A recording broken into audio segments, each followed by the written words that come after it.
Hello everyone, welcome to UPSC prelims daily. आज हम environment का स्टैटिक पार्ट शुरू करने वाले हैं। ओम ने मुझे रिक्वेस्ट किया था ये पढ़ाने के लिए, तो थैंक यू ओम। तो देखो, पीडीएफ बनाना मेरे लिए तो बहुत मुश्किल है, तो मैंने क्या किया है कि ये बुक है, ये PMFIS की बुक है, तो ये तुम एज अ रेफरेंस यूज़ कर सकते हो। और अगर मान लो तुम दूसरी बुक यूज़ कर रहे हो कोई, तो तुम उस बुक में जो भी टॉपिक मैं पढ़ा रहा हूँ वहाँ से एक बार देख लेना, ठीक। ऑल्सो एक काम तुम्हें ज़रूर करना है कि यार इसका फीडबैक जरूर दे देना कि कैसा लग रहा है, क्योंकि अननेसेसरली मैं टाइम अपना इधर नहीं दूंगा। अगर तुम्हें ये ठीक नहीं लगे तो मुझे ऐसा बोल देना ये ठीक नहीं लग रहा है, तो आई स्टॉप इट। मैं करंट अफेयर्स ही पढ़ाऊंगा। अब देखो, ये चैप्टर 1 है, इसमें हम एनवायरनमेंट पढ़ेंगे, हैबिटेट के बारे में पढ़ेंगे, इकोसिस्टम के बारे में पढ़ेंगे, बेसिक्स ही पढ़ेंगे, ठीक। अब लेक्चर का फ्लो ऐसा रहेगा कि पहले मैं ये बेसिक टर्मिनोलॉजी समझाऊंगा खुद, ठीक। उसके बाद हम इस PDF पे आएंगे और ये समझेंगे कि इसमें लिखा क्या हुआ है। अब देखो, जो हम सब्जेक्ट पढ़ रहे हैं वो जनरल स्टडीज़ के पर्पज़ से पढ़ रहे हैं, ठीक। तो हमारे लिए जनरल चीज़ें जानना ज़रूरी है रादर देन स्पेसिफिक चीज़ें, कि तुम्हें कभी कभी लगे कि यार ये चीज़ ऐसा ही क्यों है, तो वो जानना ज़रूरी नहीं है। तुम्हारे लिए बस इतना जानना है कि ऐसा है, ठीक। अब बेसिक टर्म जो पहले हमारे लिए ज़रूरी है समझना, वो है स्पीशीज़। अब स्पीशीज़ क्या होती हैं? कोई भी ऑर्गेनिज्म का ग्रुप जो कि केपेबल हो इंटरब्रीडिंग के लिए, इंटरब्रीडिंग कर सके, दैट इज़ रिप्रोडक्शन कर सके, और इनका ऑफस्प्रिंग जो हो वो भी केपेबल हो रिप्रोडक्शन का, तो हम उसे बोलते हैं एक स्पीशीज़, ठीक। अब स्पीशीज़ के अंदर क्या होते हैं? हमारे इंडिविजुअल होते हैं, ठीक। जैसे मान लो लायन की स्पीशीज़ है, तो इसमें से अगर हमने एक लायन को ले लिया तो वो क्या हो गया? हमारा इंडिविजुअल हो गया। अब ये इंडिविजुअल क्या होते हैं? ये कोई भी ऐसा ऑर्गेनिज्म होता है जो कि केपेबल हो ऑफ फंक्शनिंग इंडिपेंडेंटली, मतलब अकेले काम कर सके, किसी और पर डिपेंडेंट ना हो, ठीक। जैसे अगर मान लो ये लॉयन है, ड्राइंग तो मेरी ख़राब है, ये लॉयन है, अगर इसका मन कर रहा है किसी को किल करने का, तो किलिंग इसका एक फंक्शन है। अब ये अपने मन से काम कर रहा है, ठीक है, और किल किया, खाया। अब इसकी बॉडी जो है वो इंडिपेंडेंटली इस चीज़ को पचाएगी और इसे एनर्जी देगी, ठीक। तो ये हो गया हमारे टर्म इंडिविजुअल और स्पीशीज़। अब आगे समझते हैं। अब देखो, ये इंडिविजुअल है, इससे अगला टर्म जो बनता है वो होता है पॉपुलेशन, और उससे अगला टर्म जो आता है वो आता है कम्युनिटी। अब देखो, इनके बीच में डिफरेंसेस समझते हैं। अगर ये सिंगल लायन है हमारा, तो ये हो गया इंडिविजुअल, ठीक। अब मान लो यही लायन 2-3 लायन हो गए, तो समझ ही नहीं आ रहा कैसे ड्राइंग बना है, ठीक है। तो ये क्या हो गया? ग्रुप ऑफ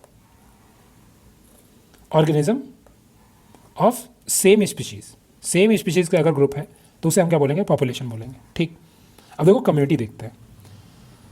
अब देखो, जैसे कि ये मान लो ये हमारा लैंड है, ये हमारा ट्री व्री ग्रो कर रहा है, यहाँ कुछ चिड़ियाँ उड़ रही हैं, यहाँ मान लो कि ग्रासेस ग्रो कर रही हैं, ये हमारा शेर घूम रहा है, और ये हमारा वन हॉर्न राइनो है मान लो, ठीक। यहाँ पे ढेर सारे वन हॉर्न राइनो घूम रहे हैं, और ये हमारा शेर घूम रहा है, ठीक। अब देखो, ये क्या है? एक शेर की पॉपुलेशन है, ये क्या है? राइनो की पॉपुलेशन है, और ये मान लो और भी ट्रीज़ हैं यहाँ पे। तो क्या हुआ? ये एक ट्रीज़ की पॉपुलेशन हो गई, ये बर्ड की पॉपुलेशन हो गई। अब देखो, एक चीज़ इसमें समझ में आ रही है कि पॉपुलेशन जो है ये डिफरेंट स्पीशीज़ की है, पॉपुलेशन ऑफ डिफरेंट स्पीशीज़, मतलब P1 P2 P3 ऐसे करके पॉपुलेशन है, ये डिफरेंट स्पीशीज़ की पॉपुलेशन है। ये टोटली कंबाइन हो गया, क्या बन रहा है? हमारा कम्युनिटी बन रहा है, ठीक। तो पॉपुलेशन और कम्युनिटी में डिफरेंस क्या हुआ कि कम्युनिटी में जो होता है ये डिफरेंट स्पीशीज़ की पॉपुलेशन का जो सम टोटल होता है उसको बोलते हैं हम कम्युनिटी, ठीक। लेकिन पॉपुलेशन में क्या होना चाहिए? सेम स्पीशीज़ होनी चाहिए, ठीक। अब आगे वाला टर्म देखते हैं। अब देखो, आगे हमारे लिए समझने के लिए क्या है कि एनवायरनमेंट क्या होता है,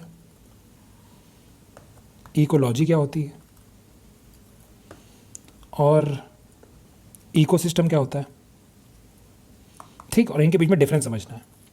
तो देखो, तुमने एक टर्म सुना होगा बायोटिक कंपोनेंट्स और एबायोटिक कंपोनेंट्स।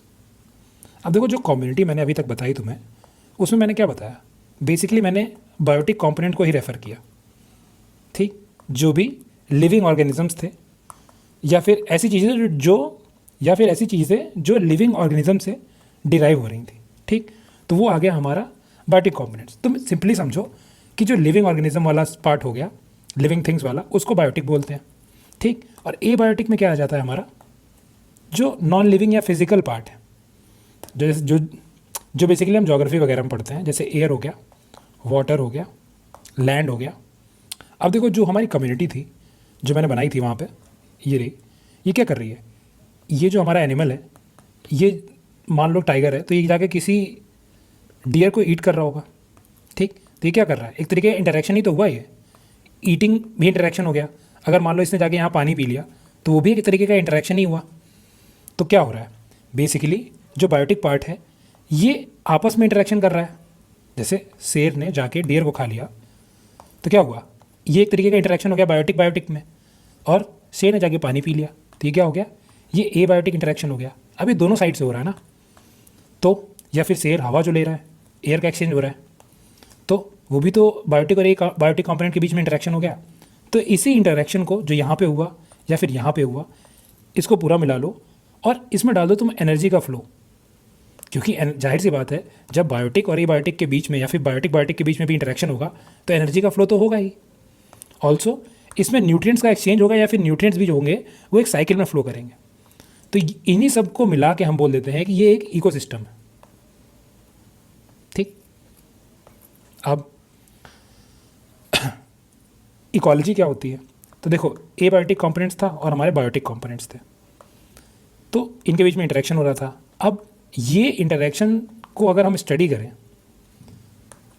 तो उसको हम बोल देते हैं इकोलॉजी, ठीक। और तुमने एक एनवायरनमेंट की बेसिक डेफिनेशन तो सुनी ही होगी कि everything we see around us is environment, जो भी हमें अगल बगल दिखता है, ठीक। बेसिकली ये फिजिकल एनवायरनमेंट को रेफर करता है। तो इकोसिस्टम में पढ़ लिया कि ये पूरा जो इंटरेक्शन वगैरह हो रहा था ये इकोसिस्टम हो गया।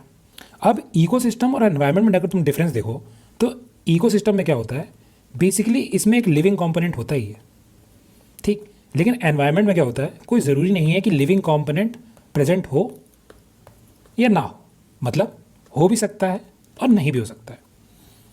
तो अगर बहुत जनरल टर्म में समझाऊं तो देखो, जैसे ये हमारे बायोटिक कंपोनेंट्स हैं और ये हमारा एबायोटिक कंपोनेंट है, तो इनके बीच में इंटरेक्शन ना हो, बस इनका प्रेजेंस है अगर, तो ये हो गया हमारा एनवायरनमेंट का पार्ट, ठीक। लेकिन अगर बायोटिक कंपोनेंट और एबायोटिक कंपोनेंट के बीच में इंटरेक्शन हो रहा है तो हम इसको कंसिडर करेंगे इकोसिस्टम का पार्ट। अब हमारे लिए इकोलॉजी इंपॉर्टेंट क्यों है, तो देखो जैसे मान लो ये डियर है, इसको ईट किया हमारे टाइगर ने, ठीक। और टाइगर को बेसिकली तुम ये भी जानते होगे कि इसे एपेक्स प्रेडेटर कहते हैं, ठीक। अब डियर क्या खाता है, घास खाता है। अब मान लो कि टाइगर की पॉपुलेशन कम हो रही है तो जाहिर सी बात है डियर की पॉपुलेशन इंक्रीज करेगी, तो ग्रासलैंड में प्रेशर पड़ेगा, ठीक। और अगर प्रेशर पड़ रहा है तो ये पूरा इकोसिस्टम जो है हमारा इम्पैक्ट हो रहा है। तो अगर जब तक हम इनके इंटरेक्शन को नहीं समझेंगे कि इनका इंटरेक्शन क्या है इनके आपस में, और इनको स्टडी नहीं करेंगे as a part of ecology, तो हम कैसे प्रिजर्व करेंगे टाइगर वगैरह की पॉपुलेशन को। इसलिए इकोलॉजी को पढ़ना ज़रूरी हो जाता है। अब देखो नेक्स्ट टर्म जो डिस्कस करना है हमें वो है बायोम। तो जो मैंने इकोसिस्टम तुम्हें पहले बताया वो बेसिकली क्या होता है, एक रिलेटिवली छोटे एरिया में होता है, स्मॉल साइज एरिया में होता है, और जनरली किसी एक पर्टिकुलर स्पीशीज़ को ध्यान में रख के हम इकोसिस्टम को देखते हैं। अब जैसे मान लो ये इंडिया है, अब ये वेस्टर्न घाट पूरा रीजन है, तो यहाँ कई इकोसिस्टम प्रेजेंट हैं ऐसे ही, ठीक। लेकिन अगर हम बड़े मैप पे जाएं कि जैसे मान लो ये वर्ल्ड मैप है, ठीक, ये रहा हमारा इक्वेटर और इधर हमारा कुछ रहा इंडिया, ठीक, और इधर हमारा अफ्रीका वाला सेक्शन है। तो अब देखो यहाँ पे जो एबायोटिक कंडीशंस हैं इंडिया में, हीट हो गया, दैट इज़ टेम्परेचर वगैरह, या रेनफॉल वगैरह हो गई, ये काफ़ी डिफरेंट है देन साउथ अमेरिका जो इधर वाला पोर्शन हो गया और अफ्रीका वाला जो रीजन हो गया, इनसे बहुत डिफरेंट है। यहाँ पे एबायोटिक कंडीशंस जो हैं वो बहुत डिफरेंट है, तो यहाँ का इकोसिस्टम भी अलग होगा, ठीक। अब कई इकोसिस्टम प्रेजेंट होंगे यहाँ पे, तो ऐसे ही ग्रुप ऑफ इकोसिस्टम को हम बोलते हैं बायोम, ठीक। अब इसके बाद जो टर्म आता है उसको बोलते हैं बायोस्फीयर। जब हम पूरे अर्थ पे बात कर रहे होते हैं कि जैसे मान लो ये हमारा 3 कंपोनेंट हो गए, क्या हो गया, लिथोस्फीयर, हाइड्रोस्फीयर, एटमॉस्फेयर। इन तीनों को जब हम मिला देते हैं तो हमारा जो लिविंग पार्ट बनता है बीच का, इसको हम बोलते हैं बायोस्फीयर। तो बायोस्फीयर क्या हो गया, ग्रुप ऑफ बायोम्स। हो गया हमारा बायोस्फीयर। ठीक, तो अगर हम चार्ट देखें तो चार्ट कुछ ऐसा बनेगा कि इंडिविजुअल हो गया, इंडिविजुअल से आएगा हमारा पॉपुलेशन, पॉपुलेशन के बाद हमारी आएगी कम्युनिटी, कम्युनिटी के बाद आएगा हमारा इकोसिस्टम, इकोसिस्टम के बाद हमारा आएगा बायोम, बायोम के बाद आएगा हमारा बायोस्फीयर। तो इसी को हम रेफर करते हैं as level of ecological organisation. ठीक, क्योंकि देखो एक हायरार्की की तरह बन रहा है ना, तो इसलिए इसको ऑर्गेनाइजेशन बोल देते हैं। अब देखो और एक दो टर्म है वो समझ लेते हैं। एक होता है हैबिटेट। तो जो भी फिजिकल एनवायरनमेंट होता है जहाँ पे कोई स्पीशीज़ रहती है उसको बोल देते हैं हम हैबिटेट। मतलब बेसिकली एड्रेस होता है। जैसे समझ लो कि गिर लायन जो है हमारा गुजरात में मिलता है, तो इसका हैबिटेट क्या हुआ, ये पर्टिकुलर रीजन हो गया, तुम्हारे दिमाग में यही एड्रेस आ रहा है, तो ये इसका हैबिटेट हो गया। अब दूसरा टर्म जो होता है वो क्या होता है, नीशे होता है। अब नीशे क्या होता है कि जैसे मान लो ये अगर टाइगर है तो ये टाइगर किसी पर्टिकुलर एनिमल को खाता है। अब एनिमल को किल करके खाना इसका एक फंक्शन है। ठीक, तो इसी एनिमल को खाता है, ये इसका फूड नेचर हो गया। मतलब ये पर्टिकुलर फूड आइटम जो है ये इस एनिमल का फंक्शन है। या फिर तुम ऐसे समझो, नीचे बेसिकली हो गया कि जो भी प्रोफेशन है उस एनिमल का, कि वो क्या क्या करता है काम के तौर पे, वो उसका नीचे हो गया। ठीक, अब बेसिकली नेक्स्ट लेक्चर में हम पूरा कंपोनेंट्स देखेंगे, जिसमें हम एबायोटिक कंपोनेंट्स और बायोटिक कंपोनेंट्स को डिटेल में डिस्कस करेंगे। ठीक, तब हम पीडीएफ पढ़ना शुरू करेंगे। ठीक है,